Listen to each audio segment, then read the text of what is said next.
R100. Register an academy to do the full qualification, because this is a stable market. Now I'll flip over to Pioneer Foods, where actually plant baking has not changed. The chances of it changing is limited. So plant baking made quite a big change in about 2005, 2006. And that was everybody. So whether you were Tiger Brands, Blue Ribbon, or Sasco, Pioneer Foods, everybody went through a transformation in how bread was made, because labeling, international ingredient control, a bit like pharmacy, it became a highly regulated kind of industry. Something I've wanted to ask you for quite a long time actually is, so you've got individual companies thinking about it, academies, and obviously if enough of them do it, it develops an industry-wide pool of a certain skill set. But if you're an employer thinking about an academy, that's one thing, but how should an industry body or a professional body be thinking about academies, if at all, in a way that helps the talent pool for the industry? So for example, BPESA is the industry body for call centres, BPO in Cape Town.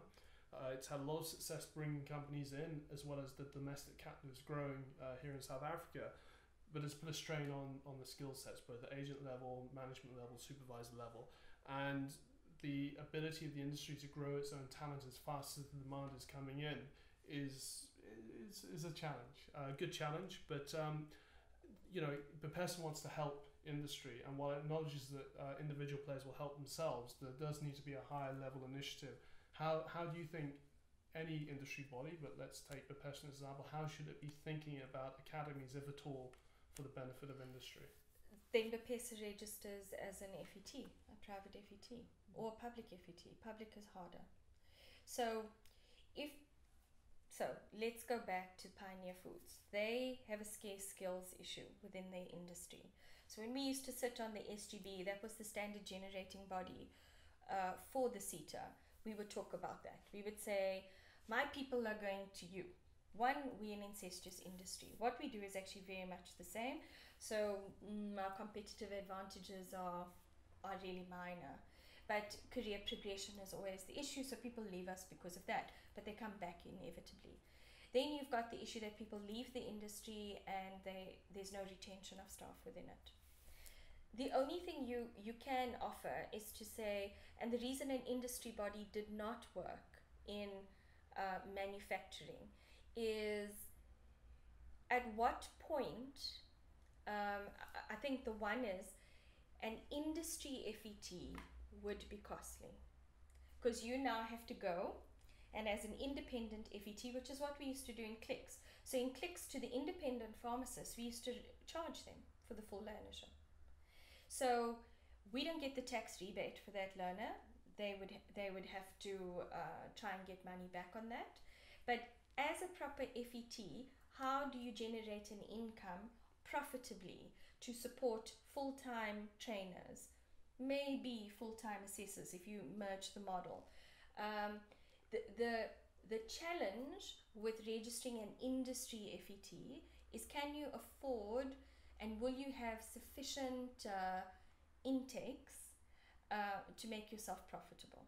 That's the biggest deciding factor. So an industry body could go ahead and say, well, we actually, BPESA wants to register a public FET because you're now providing a public service. But what you're going to start having to deal with is the same industry that you've managed to attract and draw in, you're going to have to charge, because you're not going to survive based just on levies and those sorts of mechanisms, because it hasn't genuinely been incentivized for that FET to operate profitably, independently. It's been more devised for individual companies. If an industry body, be it BPESA or be it anyone else, were thinking of doing this, but they took a strategic decision saying, we are not a training academy. We're an industry body, we're not a training academy. That's not our core competence. But what we want to do is facilitate and work in partnerships that enable everyone to pull in the same direction. So, for example, Bepessa is an example. They've said we're not a training academy. We've done that in the past. It just isn't our core function. But what we want to do is work with either individual companies and or FET colleges and also work with government as a way of perhaps pooling money, so it's not lots of little bits everywhere. How might an academy work in that situation? So Bepessa, for example, don't want to go down. We own our own academy, but how can they use this what concept? Bepessa could do is what you know what you want to train, so you know what that is. It's something the Minister of Education has been punting for years, and I think that's why the CETA landscape is changing to a QCTO model. They are punting public FETs because they haven't made money, they haven't been a draw card, so they're trying to regenerate energy around it. So if Bepessa went and said, College of Cape Town, we want to chat to you. What are you running? What aren't you running? Which is almost a similar model to say, okay, generally, those public FETs will look after your core and fundamentals in the qualification, but we can't offer you the electives. Then what happens is you've got the dual model. You say to them, we will partner with you for core and fundamental because academically you sound, they do in classroom, but actually companies must register for their electives. And they must be able to have their in-house trainers and assessors. Because the draw card there is the public FET is subsidized by government, so they are currently being incentivized. There was a guy actually at one of your forums, one of the first forums I attended at the golf course in Greenpoint or Millpoint. Andy Searle talking about skills landscape. I don't know if he was talking, but he asked a lot of questions. Oh, there's a chat from the FET. Yes. Yeah. Now, if you sat with a guy like that, the two things are going to happen. Bepessa could facilitate why the subsidizing to that FET is necessary with government. And that's to say we represent an industry. It's on your national scale and it goes to the minister, but very often the minister then makes the decision because they do have discretionary subsidies available to say, actually, there's an industry. They're wanting to do something. They're using our body, which means there'll be an income to that body. You could negotiate a costing model as industry for that to say, actually, you have a reduced costing model. You don't charge what you would normally charge, but we ensure in Cape Town you are the preferred supplier. We won't go to Northlink or anybody else. And your role, but then what happens is when you start setting up an industry body, when you start setting up that kind of structure, you would want to be part, Bepessa, of those structures from sitting on their boards, having a say around how they're structured, are they earning an income? And then being a representative that if the industry are still complaining about what's happening with the FET, that you then collectively take those issues to it. It is something that can be explored. I think there's a huge willingness from the public FETs to do that, and I think government would look at it positively. Do you know of any successful examples of something like that happening? No. Okay, so a chance to be a leader. There is. I mean, when you say, has anybody succeeded at doing it? I think the only industries that are currently succeeding to do it are the motor industry. So that whole N qualification, that became an S qualification.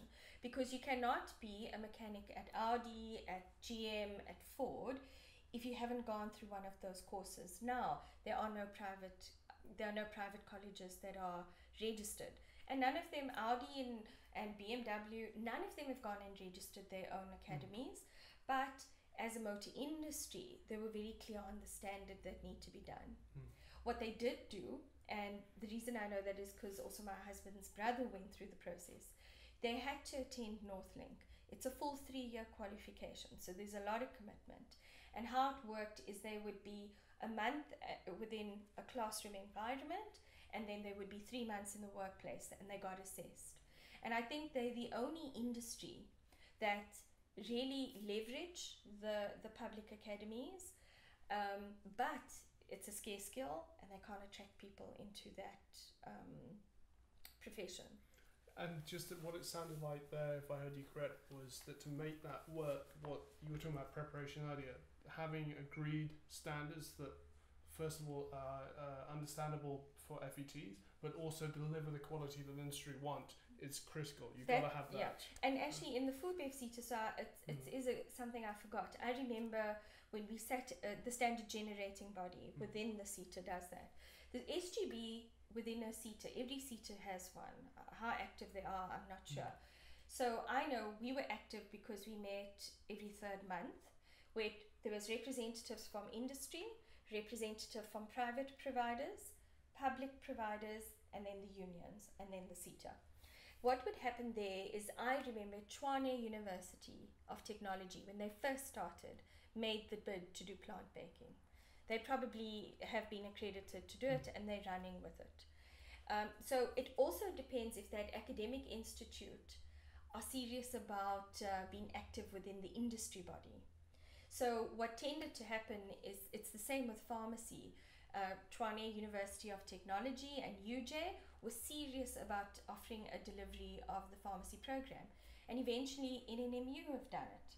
So Nelson Mandela University, because what's happened in the university model, which is competing with public FETs. So what you will find as well is, even going as an industry body to CPUT. So I'm being a bit presumptive when I talk about the call center industry, but I would assume some of the core skills are around communication, and that, you know, the use of communication techniques effectively. I'm not too sure what else there is. But the leadership components and those sorts of things would be. So if you had to go to CPUT, they've done a lot of work around leadership development, because they know it's in that space. You could sit with them and say, actually, can you guys partner around the delivery of the learnership for us? For them, why they would say yes is because the thinking would be, people do a learnership and then they automatically become learners for diplomas, and they want that. And they would compete with the FET, where the FET doesn't offer longevity from a study perspective. The difference is going to be that the CPUTs get bigger subsidies, so they are more willing to negotiate that. So I know NNMU have done some great stuff with their continuous education, and they're probably the leader in the market around delivering learnerships via satellite model. Okay, cool.